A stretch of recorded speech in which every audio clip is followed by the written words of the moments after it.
get started. I know you guys had already introduced yourselves, so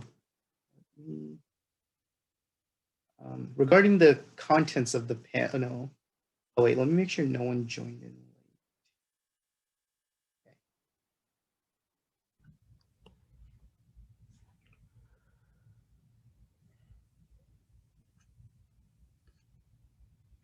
So I would just like to start off with saying thank you for taking the time to come out on a Saturday morning, especially when you guys are so busy, to just, explain about UI UX development to all the participants. Everyone here is part of the hackathon that is going on right now. It started last night at 9 p.m. and we've been having events running here and there. And then this is the second panel for the day, and it is about UI UX development. Anyone would like to take it away?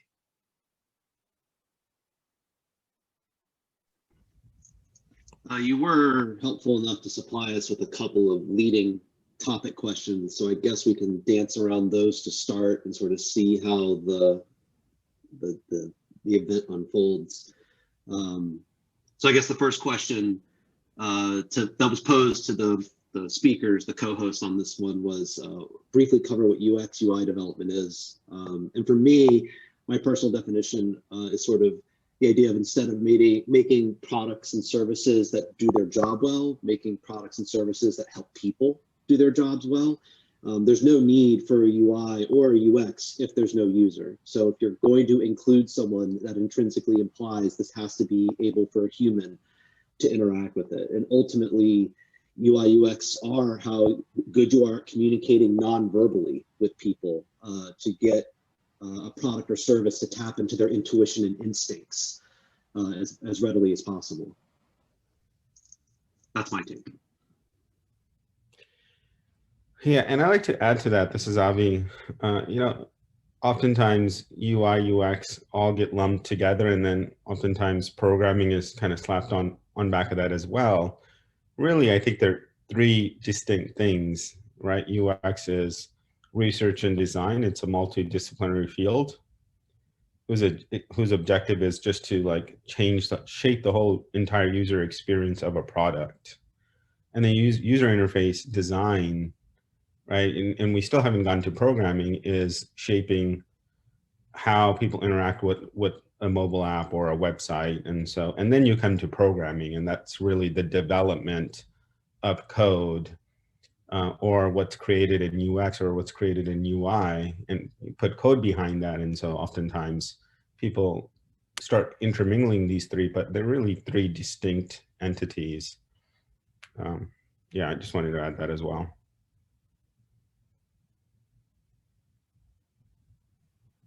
Yeah, and to add on that, so in my career, everything's basically been lumped together just because everybody needs everything now, so you just kind of do it. But for me, just through experience, there's a pretty big difference between UI and UX in that your UI can meet requirements. So, you could develop what's needed and you could still have a terrible user experience, UX. So, for me, the best way I've always improved a UX is just by getting feedback from customers and just developing that relationship. So, but Avi's right. If you can develop a good or design a good UX before you build your UI, that's a pretty optimal route to go in development. Yeah, in my experience at Offer, it's a little bit more like a teeter-totter. You never find that these things happen in distinct and ready phases. You will have an idea for one part of your product, whether it's an app or something else, and you will start to figure out how people are going to interact with it, and then you create design elements around that, and then you figure out, oh, well, the design elements don't work with how we thought it, so we have to go back to the UX. So people really need to understand that that is an iterative process from the get-go, and then it is an iterative process for the rest of your time managing and developing that product. It never goes away, and it should never go away. People evolve and change, their capacity and capability to use products evolve and change, and so you have to sort of keep meeting them there and don't get too caught up in the sunk cost fallacy. I spent all this time all this money creating these great arts and assets, and now I've got to get rid of it all because no one interacts with applications this way anymore.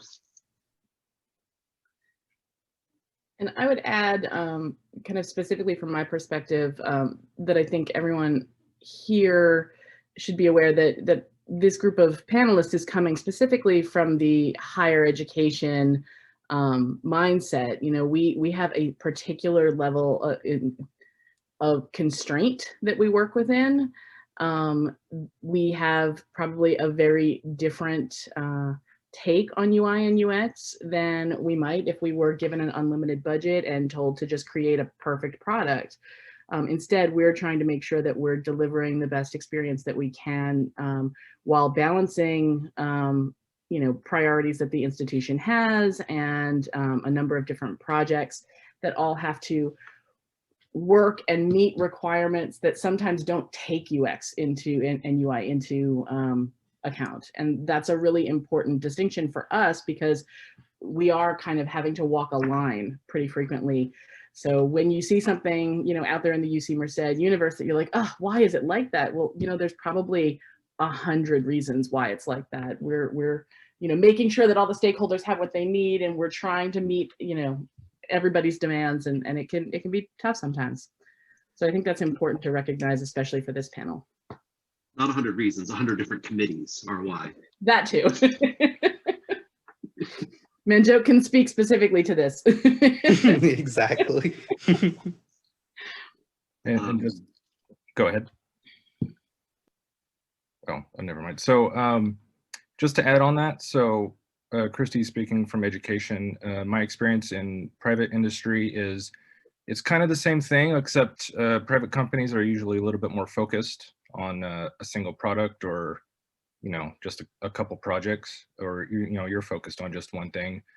But it really ends up being the same thing. You have to develop fast, and you have to make decisions, and you have to triage some things, and you know, put them on the back burner. So you have to decide what's best right now to get done. All right. Yeah. I'm just gonna... I think as a user experience also, because you're not really, it's not just based on kind of touching a screen or looking at a screen. These days, I think the interaction goes a lot further. The experience goes a lot further, right? You're considering emotional experience, psychological experiences, how people feel, you know, when they use their product. So all of that really comes into that user experience. And so you're not limited. You know, for example, like the UC Merced student ID, instead of fiddling, you know, opening the app, clicking on the little hamburger menu, looking for the little thing that says my ID, you can design an experience where once you open the app, you can just shake the phone and then the ID pops up. So I think there's just a lot of opportunities, and that's why it really becomes like a multidisciplinary thing with a lot of user interviews. There's a lot of engagement that you probably want to have to do to like really push the envelope. So in that sense, you probably just want to be, you know, very enthusiastic about new technologies because things are changing very rapidly. I'm just going to move us on to the next question so we can keep a flow. Give, if you would or want to, some quick journey, like your career path towards where you are now and how UI UX development was a part of it. I'll jump in. Yeah, this kind of jumps into the third question that was probably just like, how do you decide to become one? I didn't. I fell into it, and I'm not a developer in the sense that you guys might be insofar as a programmer. I consider UI and UX to be bigger than just applications. Users interface with things outside of their computer. They experience things outside their computer. And so developing that was sort of a consequence of being in a lot of service industry jobs as a growing up, even in tech. Like I started, my first gig was working retail at CompUSA when I was younger. And then I went from there to a VoIP startup when VoIP was just a dream in someone's eye. And then from there, I went and worked for the federal courts.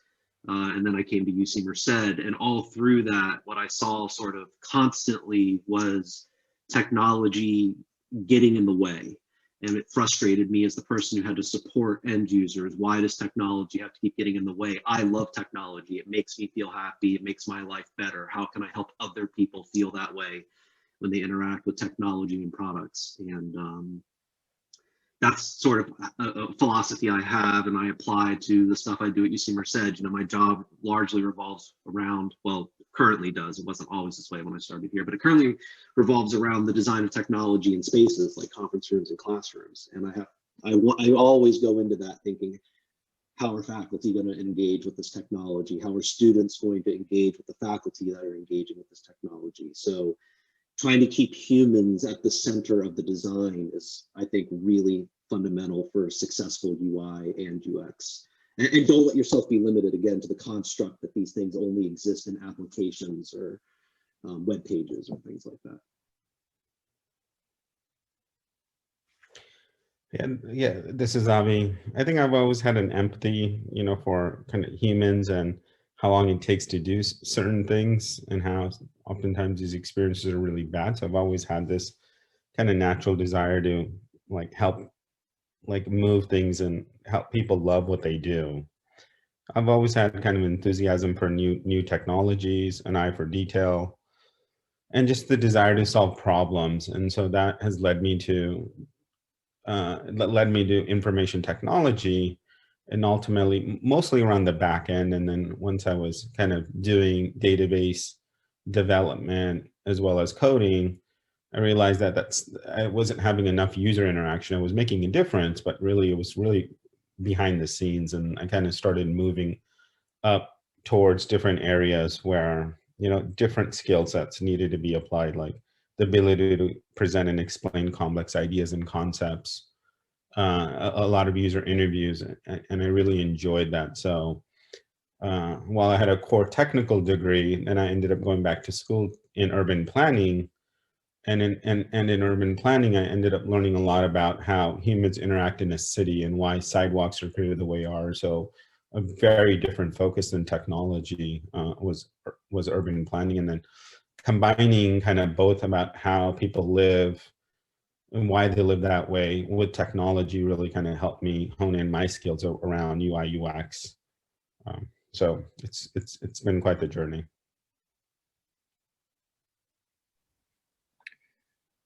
For me, so when I was in high school, I was researching computer science, and the idea in my head of what computer science was actually turned out to be UI development. So I went to college and did computer science, and it was completely not what I thought it was. It was mathematical theory, really, in a way. And so when it was time for me to apply for jobs, I just happened to fall into jobs that were more UI centric, like web development and stuff like that. So it's, I don't know, it's just kind of funny how those things work out. And I've been doing UI development on and off my whole career.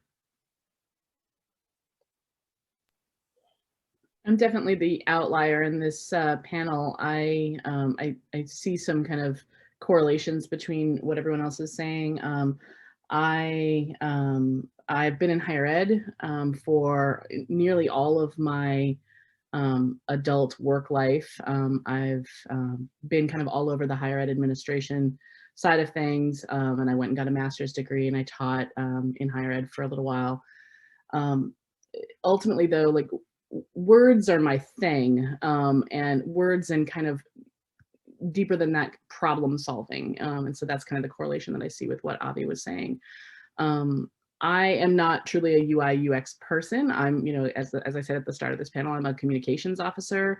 But because our CIO is who our CIO is, and because of the problems that we have on our campus, again, kind of alluding to resource constraints, I've been given a little bit more freedom to jump into UX more than UI.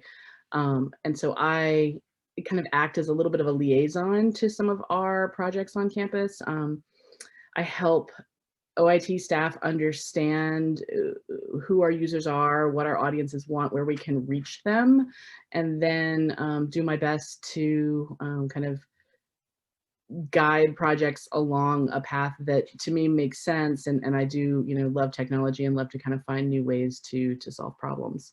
So yeah, that's how I ended up here.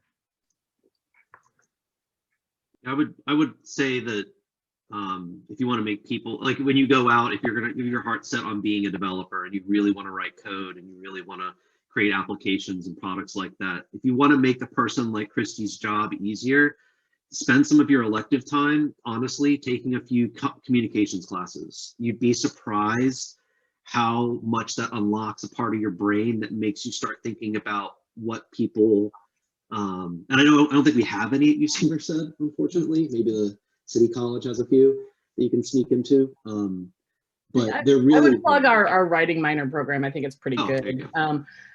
I absolutely, sorry, Joe, didn't mean to interrupt, but I absolutely agree heartily. I think no matter what field you're going into, a couple communications or writing classes, and writing not because the skill of writing is the thing that you need, but rather writing as a way to kind of find a new way to communicate with people. This is 1000% the thing that I tell every student that I work with on campus. You need to communicate, and you need to find different ways to communicate, and you need to be thinking about how other people communicate.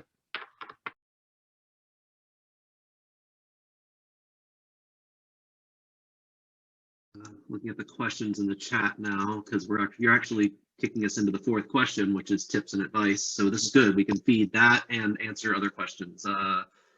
CogSci, actually, psychology I think is okay as well. I think it gives you a different sort of insight. It's a more personal insight. So like you have a way of internalizing your interactions with people, whereas a communications class is more about external expression of how you feel and how people would receive it. So like I was a terrible public speaker. I would never want to get on even Zoom calls like this. And I took those 2 communications classes, and they not only changed my mind about public speaking, but they changed my brain as far as like being really careful about how I present what I want to say in a way that gets through to people. So psychology is still good. It gives you a lot of good frameworks for understanding humanity, but communications is really about sort of externalizing a lot of that stuff, and writing too.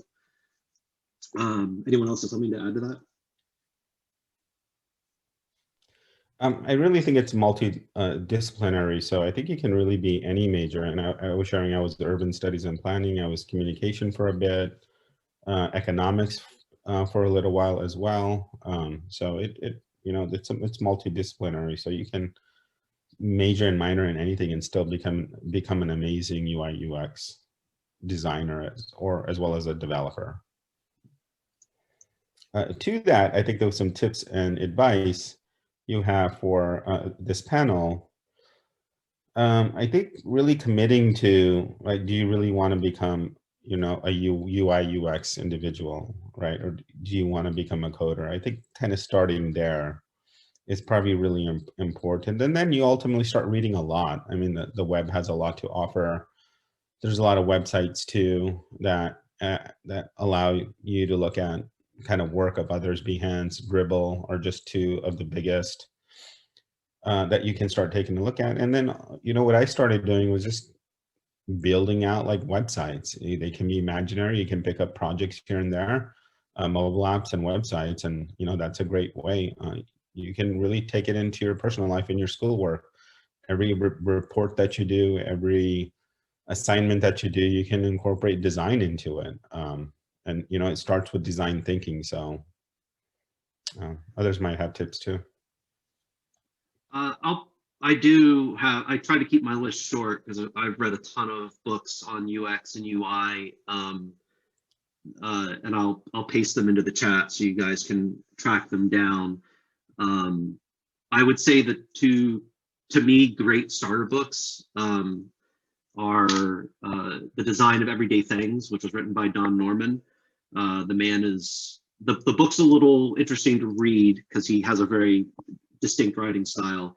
But the man sort of came up with this idea of bad UX, and again, sort of tapping into instincts. He actually has a term, Norman doors, are named for him, because he asked people about the idea of a door. If a door has a handle, what does a handle make you do? You want to grab it. When you grab something, do you want to pull it or you want to push it? Well, you want to pull it. So how many times have you been to somewhere and you reach for a handle of the door and you pull and it goes clink, clink. You're like, oh, I have to grab and push. And that's not natural. That's not intuitive.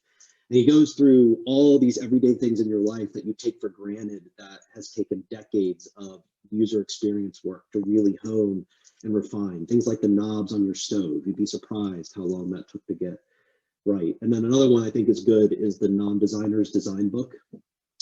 This one just great for people who are really in the, lost or confused about what does design even mean. So I'll just post this list. These two are on it, and you're welcome to, copy and paste them yourselves and go track them down. The last book on there as well, I think is important to mention. You may not have heard of something called dark patterns, but they're a real problem on the web and in other apps right now. How they kind of take it's like the dark side of tapping into human design or UX, where you take advantage of people's intuitions and lead them into places that are beneficial for you as a company and not necessarily for them as a human. So there's a short reading list if anyone wants to tick through them, but I definitely recommend the two top books at the list, the Don Norman book and then the Non-Designer's Design Book. Yeah, and we'll get back to your questions just after this panel discussion about tips and advice before we get back to your questions.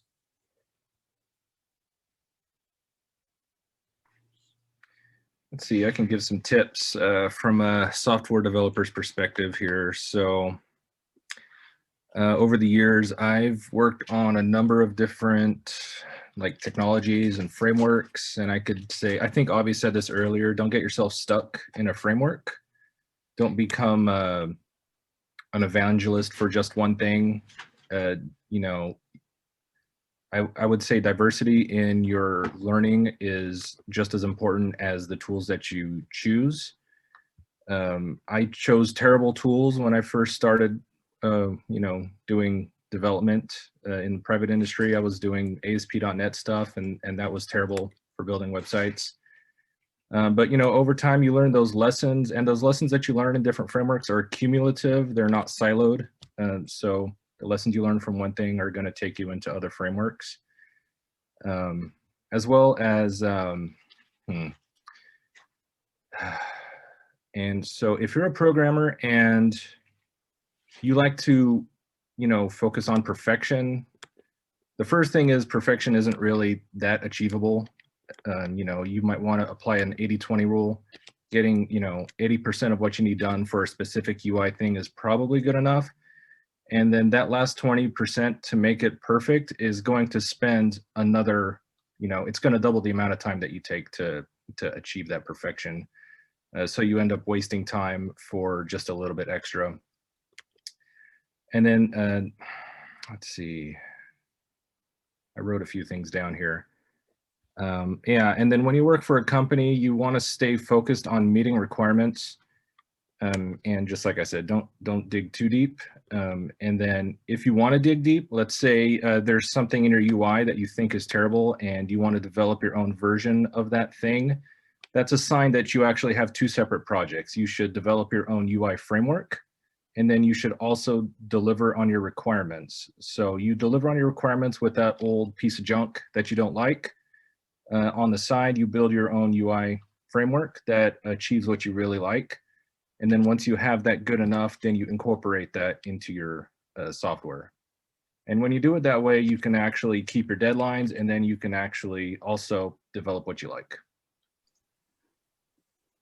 Yeah, I would actually highlight something Roger said, which is to do UI, UX and stuff, pragmatism will be like your guiding light. You will be making compromises all the time for the sake of the company, for the sake of the user, for the sake of your own sanity as the person developing it. Like, be prepared to make compromise. That 80-20 rule is really important. Even I don't know who the quote is attributed to, but I put it in the chat. Perfection is the enemy of the good, or the good enough, as it were. So don't know when it's time to cut bait and just be okay with what you've done. Yeah. One of the other things that I've noticed that sometimes comes into play is also understanding what the end result is. I think Jordan, someone else said this as well. You know, if the handle is made to open a door, just kind of think about that a little bit, right? So people go out and purchase a drill, not because they want to drill, but they want to make a hole somewhere. And so think about kind of what the outcome is. Oftentimes not as UI UX designers or just developers, we end up loading the interface because we think these widgets are cool. Wouldn't it be really nice if they can do that? Wouldn't it be really interesting if we like added this little extra, like allowed the color to change, and just, you know, be mindful of the actual outcome and, you know, how you want to get to that outcome. And so you want to try to decrease some of those steps as well. So some of it is really outcome driven here as well. It's not just UI UX. I also want to, I'm skimming through my own notes too, like Roger was. Another one I have here is don't forget about whimsy.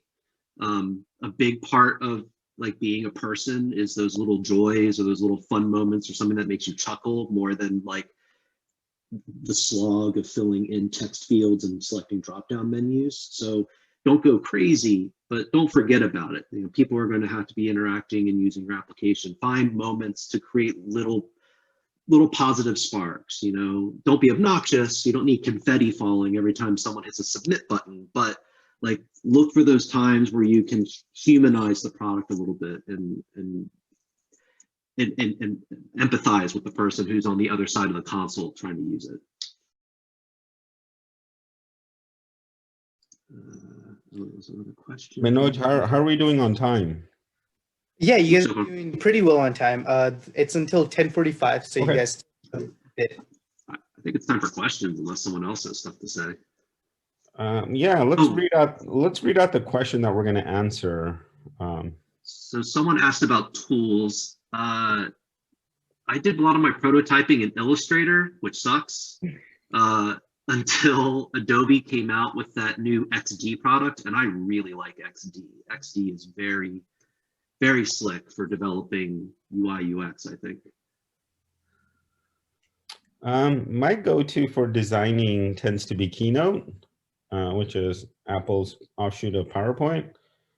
You can do a lot. It's really flexible. I've used other tools like Sketch and other design tools as well. But, you know, Illustrator, Photoshop, these tools are really good as well and super important. But I've used a lot of Keynote to rough prototype.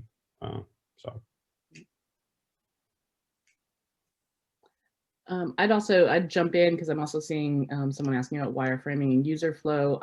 For me, I would second Joden's Illustrator and also plug Lucidchart. Just from what I need to kind of see the entirety of a process is a giant whiteboard where I can just throw everything on it and start arranging it in a way that makes sense to me visually.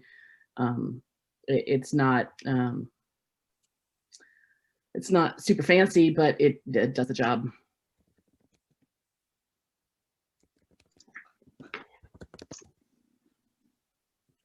Joden, go ahead.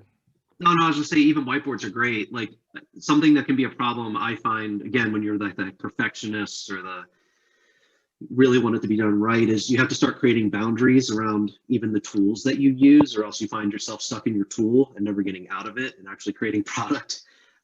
So something as analog as a whiteboard is sometimes fun because you can create shapes and almost be lit, like the restrictions or the limitations you impose on yourself allow you to be a little more interesting and creative. It's actually one of my pet peeves about modern computing is that we have so much processing power and so much RAM on computers nowadays that developers just go hog wild with it. And they just assume people are running these monster boxes with 32 gigs of RAM and stuff because memory is quote unquote cheap. But back in the day, like apps, you know, you were told, oh, you've got 16 megs of RAM. And you had to make your app work within those restrictions. And sometimes those restrictions allow you to be more creative, not less. You don't fall into kind of rabbit holes all the time. So that's another. Yeah, so just to add on, I'd say start with what you're most comfortable with and then move from there. I'd say the best job I've done in prototyping started on a whiteboard, and then we didn't use Lucidcharts or any of these other tools. We went straight into building a front end without building the back end. So just a front end to show the user interface to the customers, and then we can iterate on the user interface before we start building the whole system. But you have to be super comfortable with the frameworks that you're building, because you have to iterate very rapidly to be able to do something like that. But yeah, I mean, all those tools are good, and do what you're most comfortable with, and then add on as you gain experience. So question for everyone, how to stay with the personal professional brand instead of running your creative mind free? Sometimes I want to create something, but it's not professional enough, like animations.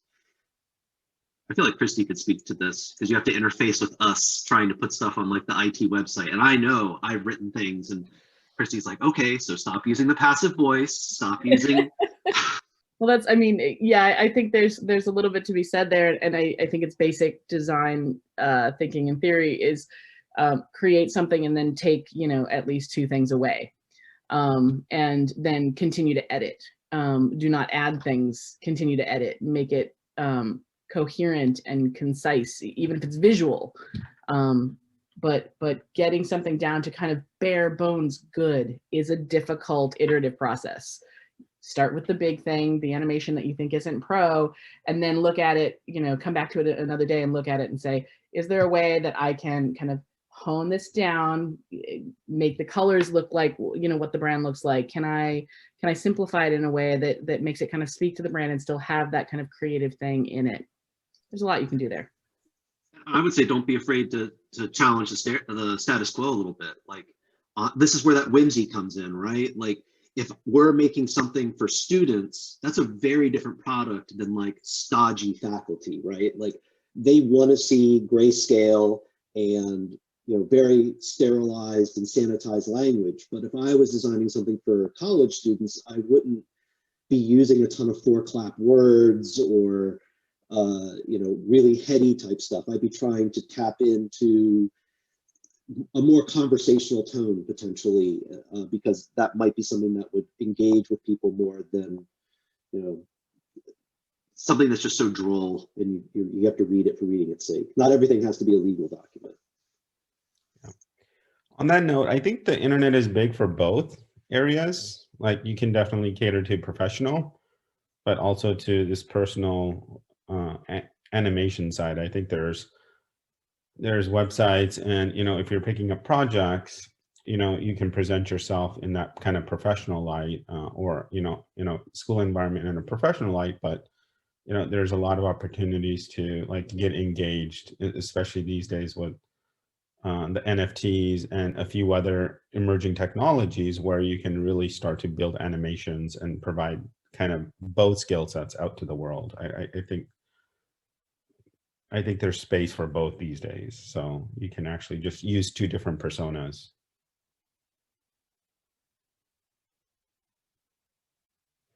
There's a question, should I involve myself in more user research? Like, should I also pursue master's degree or peer research?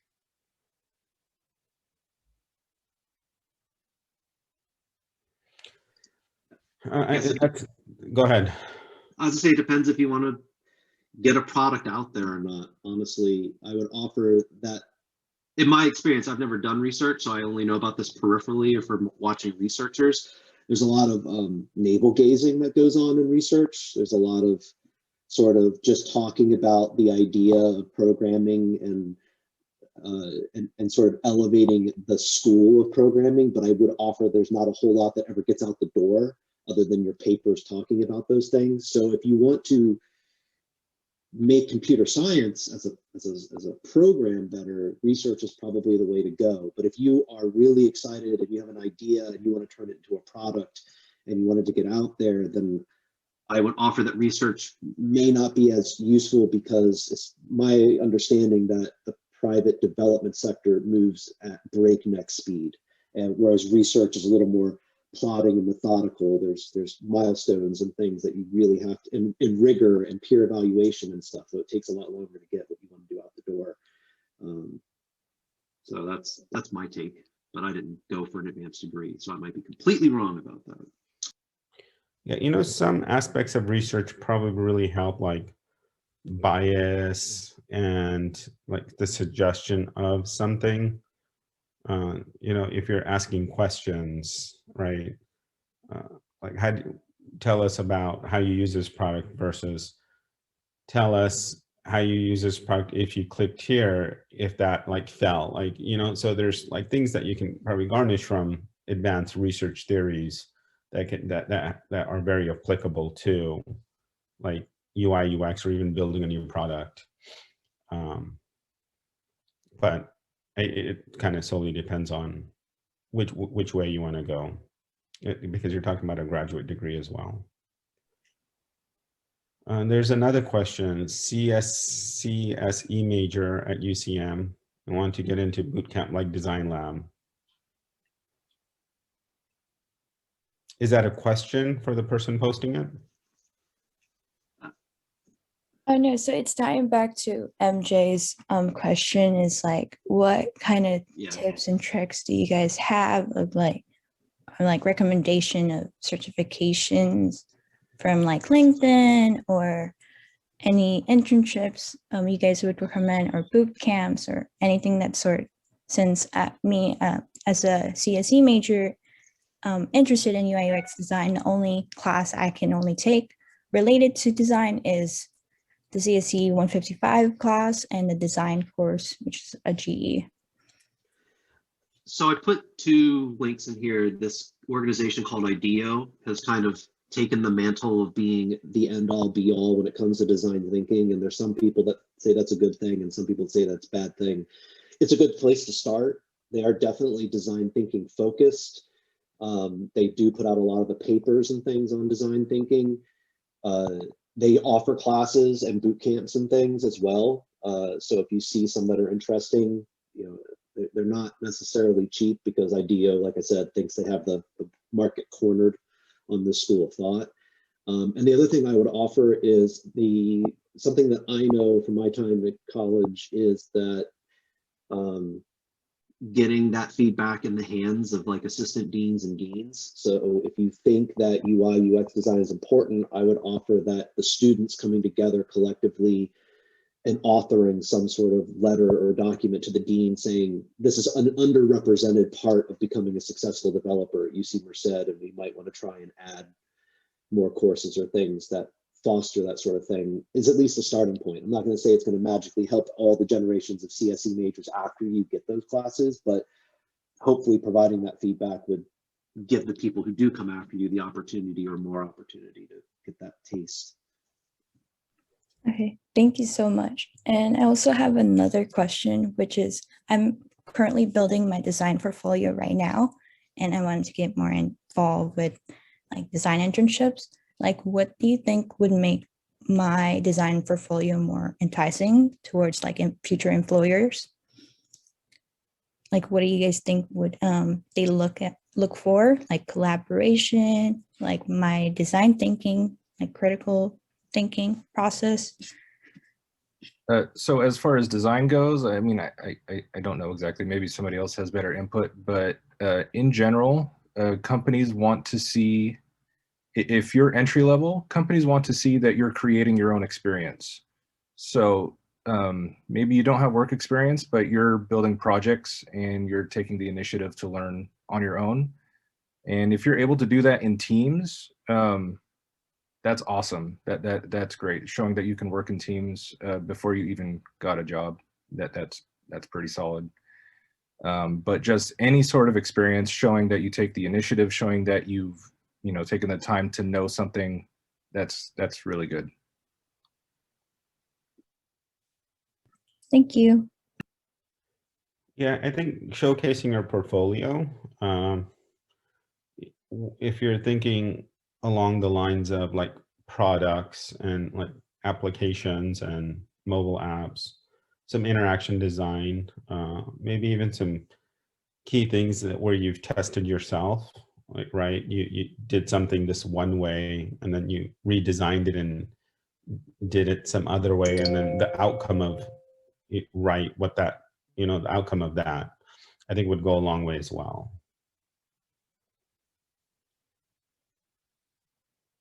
A lot of my, oh, go ahead. Sorry, there was another question. You might, you know, since you're a computer science major, you might looking at other majors. There could be some design classes like in mechanical engineering, biology. I think the field's kind of grown quite a bit, so you might just consider looking in other majors to see what kind of design classes they offer. Because it's not just about UI UX. There's a lot of like mechanical engineering design classes or architectural design classes that maybe you can pick up along the way that would be helpful as well. Sorry, go ahead, Jonah. No, I just dropped a couple links to, again, more resources. The HCD website's been really good, and they have a good podcast that's still ongoing. And then they had the spin-off of This Is Doing, which was sort of like the practical applications of design thinking. It's not done anymore. The podcast finished, but the back catalog is available, and I would encourage skimming.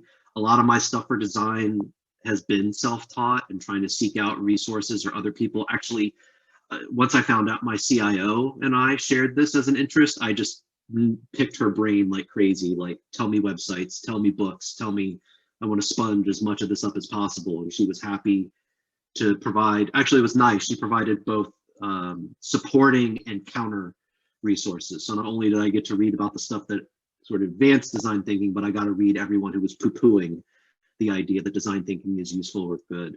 And it's good to get that perspective. You need to sort of see the anti-argument against some of this stuff to make your argument, if you would agree with some of these things, maybe a little stronger. The last thing I want to sneak in is, because we're running, or we are out of time, is anyone heard the idea of a camel? Has anyone heard this term before?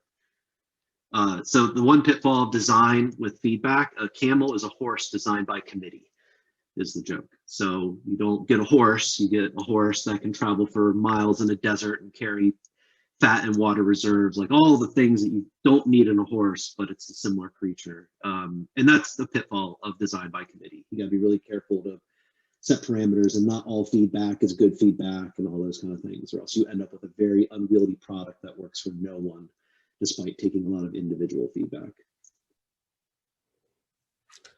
Yeah, since we had our time, I think my last point would be just to take a look at, you know, getting yourself oriented with data as well. Data drives a lot.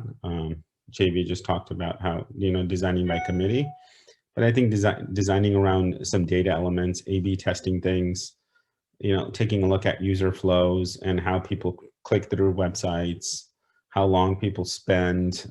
There's just a lot of, if you put something out there and you add something like analytics behind it, Google Analytics or any one of these products, you can start to really gather a sufficient amount of data set. And that should help you kind of design better products and build your portfolio as well. Just this notion of understanding data and how to make data-driven decisions.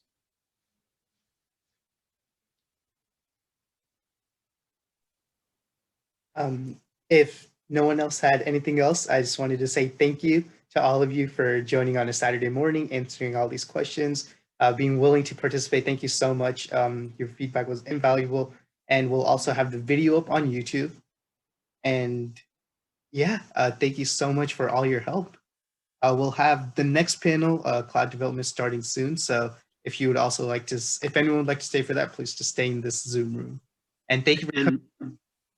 And Manjot, if you want, I won't speak for the rest of the people, but if people want feedback outside of this, feel free to share my email address. I'm busy, but if I can get back to you, I'll provide as much feedback or information as I can. So that would be great. Thank you. Same goes for me. You can share my email.